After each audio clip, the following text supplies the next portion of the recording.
Let me open IntelliJ IDE and I will show you कि Maven का project कैसे बनाना है. ठीक, लेट्स सी दिस.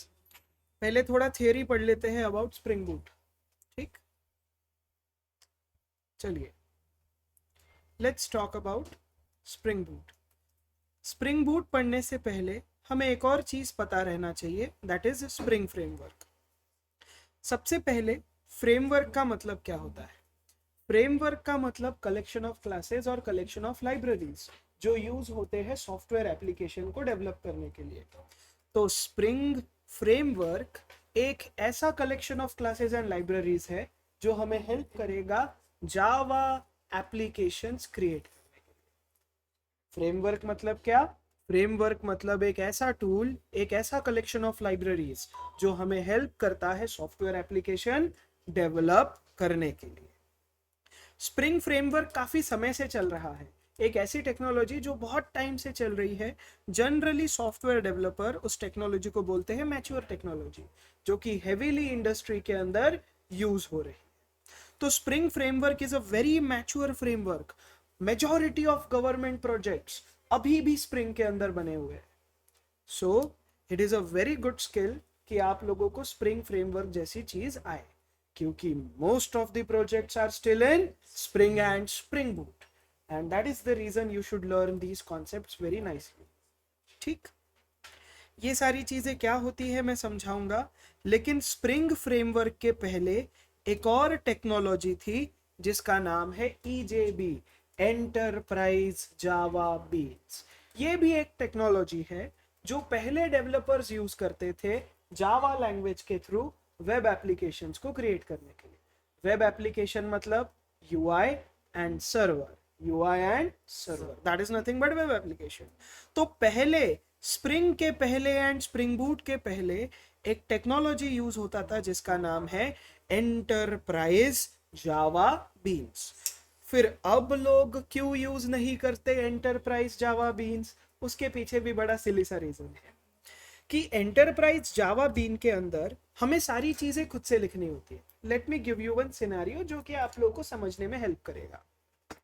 अज्यूम करो कि you are working on some real world Java application. अभी तक हम लोगों ने जितने भी जावा एप्लीकेशन लिखे वो सारे बेसिक जावा एप्लीकेशन थे. एरे को रिवर्स प्रिंट करना, स्टूडेंट क्लास का ऑब्जेक्ट क्रिएट करना एंड सो ऑन. लेकिन एक real Java application simple application नहीं रहेगा, it will be a complex application. एक कॉम्प्लेक्स एप्लीकेशन के अंदर मिनिमम 10,000 20,000 जावा फाइल्स रहेंगे, एंड हर एक जावा फाइल के अंदर मिनिमम एक जावा क्लास रहेगी. And in object-oriented programming, we have seen कि whenever we have to use the functionality of a class, तो class के object को कौन create करेगा? Programmer. And then object create करने से लेकर तो object destroy करने तक का complete life cycle programmer को manage करना पड़ता था. तो जब enterprise java bean जैसी टेक्नोलॉजी थी तब डेवलपर्स को सारी चीजें मैन्युअली लिखनी पड़ती थी. ऑब्जेक्ट क्रिएशन का कोड, ऑब्जेक्ट के लाइफ साइकिल को मैनेज करने का कोड, ऑब्जेक्ट को डिस्ट्रॉय करने का कोड, ये सारी चीजें कौन लिखता था पहले? डेवलपर. डेवलपर का काम ऑब्जेक्ट क्रिएट करना रहना चाहिए या फंक्शंस लिखना? फंक्शंस लिखना. एक्चुअल ऑपरेशन कहाँ रहेगा? फंक्शन. तो डेवलपर हमेशा जब EJBs के अंदर कोड लिखते थे एंटरप्राइज जावा बीन टेक्नोलॉजी में, तब क्या हो रहा था कि डेवलपर्स का फोकस बिजनेस लॉजिक से कहां शिफ्ट हो रहा था? ऑब्जेक्ट क्रिएशन के ऊपर. एंड इसी चीज को सॉल्व करता है स्प्रिंग. समझेंगे कैसे? ये एक छोटा सा मीम है जो आप लोगों को समझने में हेल्प करेगा. एंटरप्राइज जावा बीन के अंदर सेम एप्लीकेशन को डेवलप करने के लिए शायद से 1.5 करोड़ लाइन का कोड लिखना पड़ता होगा पहले, लेकिन फिर स्प्रिंग आया तो स्प्रिंग से क्या हो गया? नंबर ऑफ कोड रिड्यूस हो गया. अब स्प्रिंग के अंदर कितने 25,000 में काम हो जा रहा था, 25,000 ऑफ लाइंस ऑफ कोड. लेकिन स्प्रिंग बूट ने एक और चीज क्या कर दिया? नंबर ऑफ कोड को और रिड्यूस कर दिया ना. अब let's discuss one more idea. Assume करो कि कोई तो एक गवर्नमेंट एप्लीकेशन है एंड वो गवर्नमेंट एप्लीकेशन हम लोगों ने 3 टेक्नोलॉजीज में बनाया है.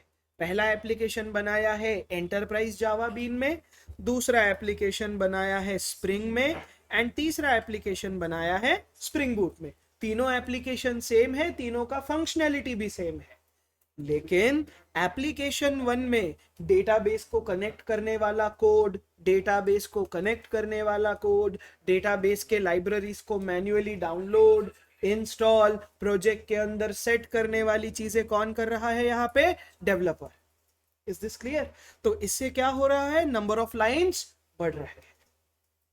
इसी चीज को फिर किसने हैंडल किया? स्प्रिंग ने। स्प्रिंग ने बोला कि कोई भी लाइब्रेरी मैन्युअली डाउनलोड करने की जरूरत नहीं है, मेरे पास एक प्रोजेक्ट फाइल होता है, इसके अंदर बस लाइब्रेरीज का नाम डालो, लाइब्रेरीज ऑटोमेटिकली डाउनलोड। लेकिन इसी चीज को ऊपर और कौन लाता है advancement? Spring boot. Spring boot बोलता है जितने भी रिक्वायर्ड ऑब्जेक्ट्स है मैं सारे ऑब्जेक्ट्स को खुद से क्रिएट करूंगा, programmer should focus only on writing functions. तो कैन यू सी कि एंटरप्राइज जावा बीन में सेम एप्लीकेशन को लिखने के लिए यू नीड 25 lakhs और 2.5 crores of lines of code, and same application आप इस बार 25,000 लाइन में बना पा रहे हो, and same application spring boot में हम लोग किस में बना रहे हैं? 2500 लाइंस ऑफ कोड के अंदर। यस, एंटरप्राइज जावा बीन एक ऐसी टेक्नोलॉजी है जिसके through developers web application create करते थे, लेकिन इस टेक्नोलॉजी में प्रॉब्लम क्या है कि हमें सारी चीजें खुद से लिखनी पड़ती है। इसी चीज को हैंडल कौन करता है फिर? स्प्रिंग।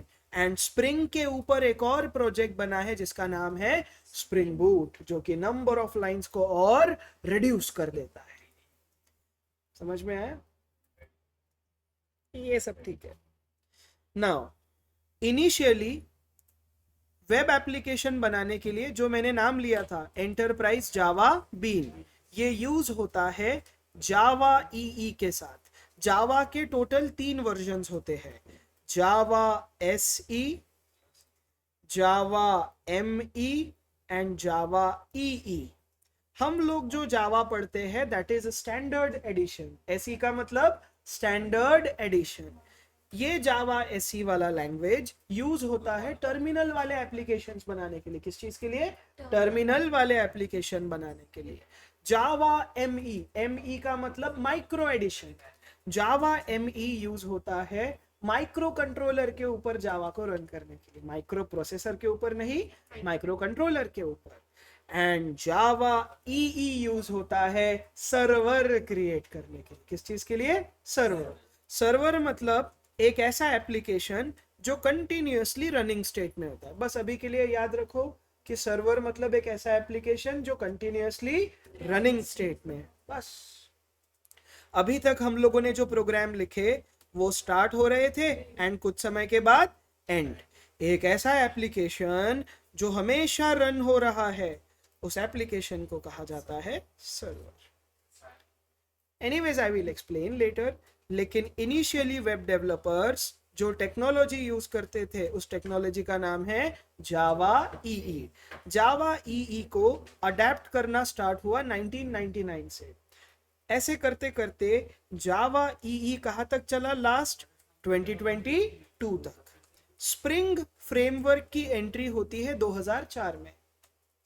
इनिशियली जब 2004 में स्प्रिंग बूट आया था, स्प्रिंग आया था, स्प्रिंग बूट में ही स्प्रिंग, तो अभी भी मेजॉरिटी ऑफ प्रोजेक्ट्स किस में थे? जावा ईई में। तो डेवलपर्स ने देखा कि यार स्प्रिंग के अंदर हमें सारी चीजें खुद से लिखने की जरूरत नहीं है, मेजॉरिटी ऑफ चीजें स्प्रिंग क्या करता है? खुद से हैंडल कर लेता है। तो इसी कारण ये जो जावा ईई का मार्केट है ये कम होने लगा एंड धीरे धीरे डेवलपर्स किसे यूज करना स्टार्ट कर दिए? स्प्रिंग को। बस इतना याद रखना है, ये थियोरी वगैरह ठीक है। Now I have to tell you few more things. ये जावा ईई के अंदर मल्टीपल लाइब्रेरीज प्रेजेंट है। पहले लाइब्रेरी का नाम है सर्वलेट। सर्वलेट नाम की एक लाइब्रेरी है जो कि हमारे जावा एप्लीकेशन को कंटिन्यूअसली रनिंग स्टेट में रखेगी। सर्वलेट नाम की एक लाइब्रेरी है जो हमारे जावा एप्लीकेशन को कभी भी एंड नहीं होने देगी। This is the use of this library कि नॉर्मल जावा एप्लीकेशन को किसमें कन्वर्ट करो, सर्वर में, so that it can handle request and response. लेकिन ये सर्वलेट का ऑब्जेक्ट भी किसे बनाना पड़ता था J2EE में, डेवलपर। फिर आप लोग क्रिएट करोगे वेब एप्लीकेशन, वेब एप्लीकेशन मतलब HTML पेजेस भी, तो जावा सर्वर के अंदर डेटा किसमें रहेगा, जावा ऑब्जेक्ट में।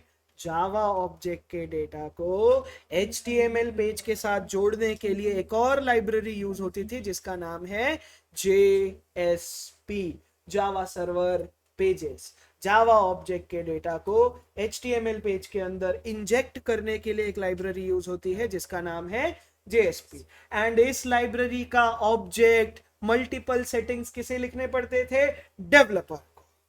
यही प्रॉब्लम है J2EE का। It is best, J2EE is the best, but सारी चीजें किसे लिखनी पड़ती है, developer. Then we have one more library. इस लाइब्रेरी का नाम है EJB, एंटरप्राइज जावा बीन्स।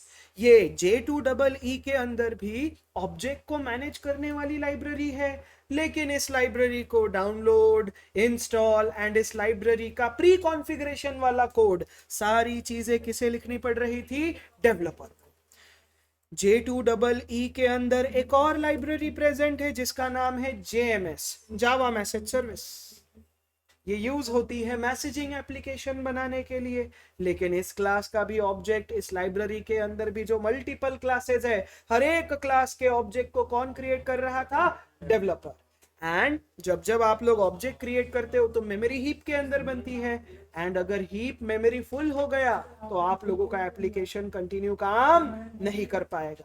तो एक कॉम्प्लेक्स एप्लीकेशन के अंदर ऑब्जेक्ट के लाइफ साइकिल को मैनेज करना बहुत इंपॉर्टेंट हो जाता है। एंड इनिशियल डेज में यही प्रॉब्लम डेवलपर्स फेस कर रहे थे। दे वांटेड सम टेक्नोलॉजी जो ऑब्जेक्ट्स को ऑटोमेटिकली हैंडल करे। जब ऑब्जेक्ट का जरूरत ना हो तो ऑब्जेक्ट को डिस्ट्रॉय करो, जब ऑब्जेक्ट का जरूरत है तो ऑब्जेक्ट को खुद से क्रिएट करो। एंड यही सारी चीजें कौन इंप्लीमेंट करता है, स्प्रिंग। समझ में आया अच्छे से? Now let's talk about spring.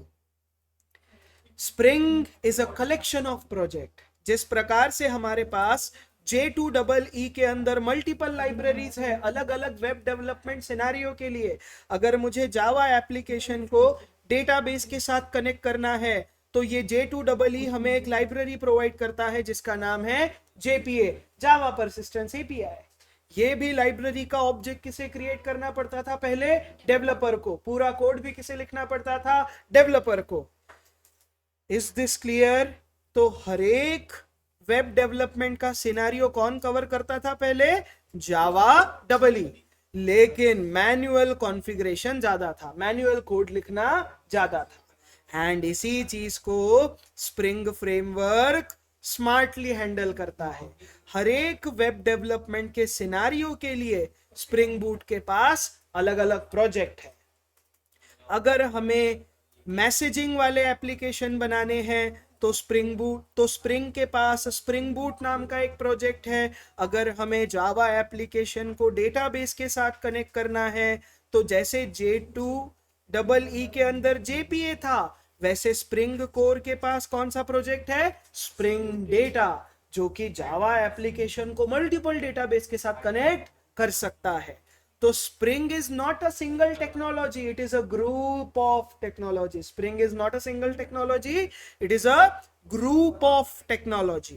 And based on every scenario, based on every possible scenario, we have multiple projects. We have multiple projects. But ये Spring MVC, Spring Data, Spring Boot, Spring Security, Spring Cloud या फिर Spring AOP, ये सारे projects एक common project के ऊपर बने हैं एंड इस प्रोजेक्ट का नाम है स्प्रिंग कोर। तो ये सारे प्रोजेक्ट्स आने से पहले you should know which project, spring core. And इसी प्रोजेक्ट के अंदर आप लोग सीखेंगे ऑब्जेक्ट क्रिएशन के लाइफ साइकिल को मैनेज करने के टेक्निक्स। Understood everyone? J2EE के अंदर प्रॉब्लम क्या था, हर एक सारी चीजें थी। जावा एप्लीकेशन को डेटाबेस के साथ कनेक्ट करना है तो जेपीए, मैसेजिंग एप्लीकेशन बनाने हैं तो जावा मैसेजिंग सिस्टम, एंड जेएसपी अगर जावा एप्लीकेशन से एचटीएमएल पेजेस भेजने हैं तो। बट ये सारी चीजों का कोड किसे लिखना पड़ता था? डेवलपर को।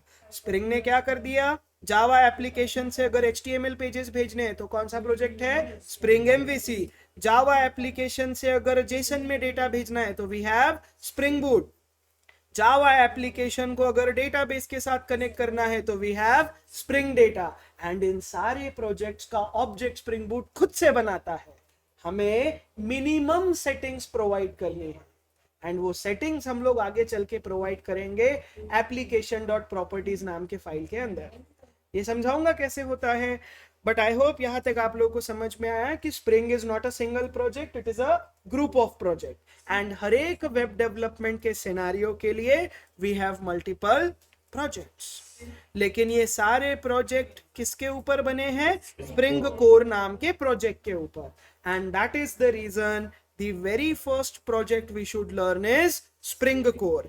Then only you can learn Spring Boot nicely, Spring Security, Spring AOP, Spring Data and Spring MVC.